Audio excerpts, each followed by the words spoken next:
Good afternoon, ladies and gentlemen, and welcome to the Daily Friend Wrap. I'm your host, Nicholas Lorimer, joined today by Mr. Hermann Pretorius.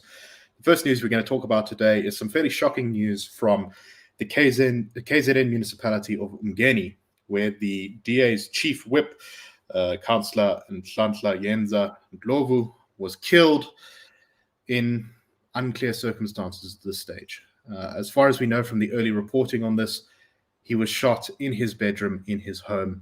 Motive and other things have not been made publicly available yet, so we're not entirely sure what the circumstances of this are. Is this ordinary crime, or was this potentially some kind of politically motivated hit? It's very concerning that is even a possibility. The DA in the statement on this said that the exact circumstances around his death have yet to be confirmed. On arrival, when the medical services arrived, it was found that one male victim had been shot several times. He was declared dead at the scene. uMngeni Mayor Chris Papas said that he was a great servant of the people who gave selflessly to the people of uMngeni and Mpofana, and they asked that the community keep his wife and small children in their thoughts and prayers. So this is but one of many terrible cases we've seen in South Africa for a while, and I think this is definitely the most senior DA person and possibly the first, I mean, it remains to be seen, but it could potentially be the first politically motivated killing of a DA councillor in the country. Traditionally, KZN, sort of the area around northern KZN, Durban, has been the hot seat for the hotbed of political murders. We've seen mostly IFP and ANC and occasionally NFP councillors being killed. There are some municipalities where a majority of councillors are in hiding. And the situation seems to only be getting worse. This year, we saw the expansion of political murders coming in, I think, a significant way outside of the province. I think there was a murder in Buffalo City. There was also an attempted murder in Buffalo City in the Eastern Cape. And there have been a couple in Mpumalanga and Gauteng. I believe that since in the last 10 years or so, 155 political figures have been killed, in the last 12 years, have been killed in KZN. So the situation is seriously out of control. Bheki Cele, the police minister, does not seem to have been able to get a handle on it. Herman, this is for me one of the most worrying things about South Africa's political direction. We have mostly free and fair elections. We have a mostly free media. We've got a lot of good things in our political culture. But if political violence takes hold as the normal way of doing things, we start to see more senior people getting killed, then I think we're in for a serious catastrophe. What do you make of this? As you say, the exact circumstances surrounding this incident, this tragic incident, are unclear. But we shouldn't be surprised if there does turn out to be some sort of political motivation behind it. And I think we are facing something that we've spoken about before on this podcast. And tragically, I think I and then other colleagues likely also warned of the increasing likelihood of political violence and of this kind escalating as, number one, socioeconomic circumstances for ordinary South Africans become even more pressing and tough, as patronage networks dry up, especially within the ANC, and as the political contest becomes something much more sinister. This is, I think, a consequence of patronage, power, and politics becoming one and the same thing. The bloody behavior of sector mafias shouldn't be seen as a distinct occurrence from this type of political violence. If we think back to what happened in Nelson Mandela Bay, as well, incidents of threats, I think even of murders or attempted murders, where government contracts, service delivery deals became so precious, so valuable, that they became worth killing for. Once you are in a situation where patronage, power, and politics become essentially one and the same thing, you have created the ideal circumstances for this sort of harrowing mafia type activity. And it would be beyond just the loss of true public servants.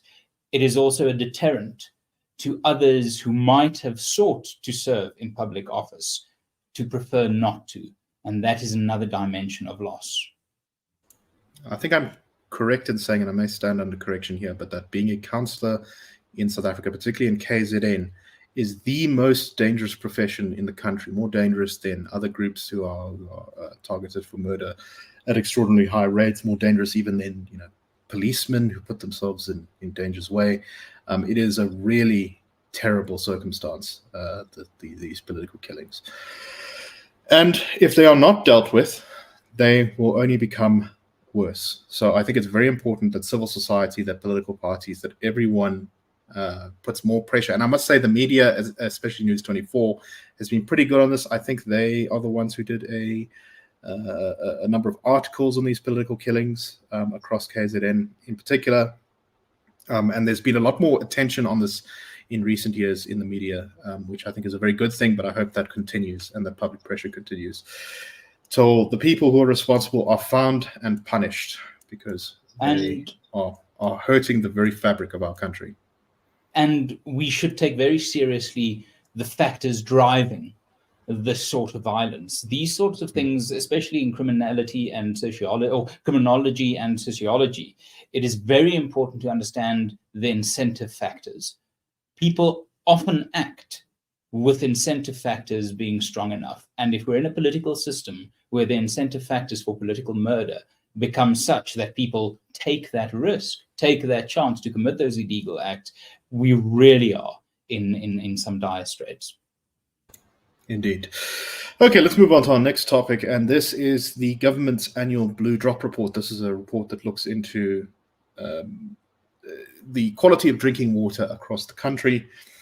It reviews all 958 water supply systems in the country, and they have found, well, some fairly shocking things. Notably, that 46% of all drinking water in South Africa is, according to testing, not microbially safe to drink. 47% of water supply systems are also in a poor or critical condition, according to the report. Now, often, you think, okay, well, I mean, we know that these problems have been going on for a while, but how much of a deterioration is this? Well, in 2014, so 9 years ago, there was the number of places where it was unsafe to drink the water was 5% of water treatment systems. So that is a massive increase, sort of almost 10 times increase. 14 water service authorities out of the 114, I think it is, did not even report the water quality data. They appear to have done no testing. And so the Water and Sanitation Department has ordered them to put out a notice to their residents saying, the water is not safe to drink. We have not been testing it. The Northern Cape was the worst performing province, where 70% of water supply systems were in a critical condition and 17% in a poor condition. So, almost all of them are completely sort of non-functional. The Free State deteriorated seriously since 2014, going to 59% from 31% of places of water treatment systems not working properly. Gauteng did not have a single water supply system in critical condition. The Western Cape had 6% of their water supply systems in critical condition. 12% of the Western Cape's water supply systems were in excellent condition, and 10% of Gauteng's systems were in excellent condition. Gauteng had the highest percentage with excellent or good performance, followed by the Western Cape at 50%. So no surprises as to which of the best performing provinces there. And I think, considering the water problems in the Northern Cape, it's not really a terrible surprise that they're the worst. But this is really not great news, particularly for people living outside of the big cities. That was the other finding of this, was that the sort of major metros, namely sort of Johannesburg, Cape Town, places like that, the water is still safe to drink according to testing. Although one does have to ask the question how much longer that will be, considering the deterioration we've seen in many of these municipalities. Hermann, what's your take on this? I think it speaks to three fundamental problems. Number one, I think the political parties, all of them across the board, needs to seriously consider where it wants its talent to go.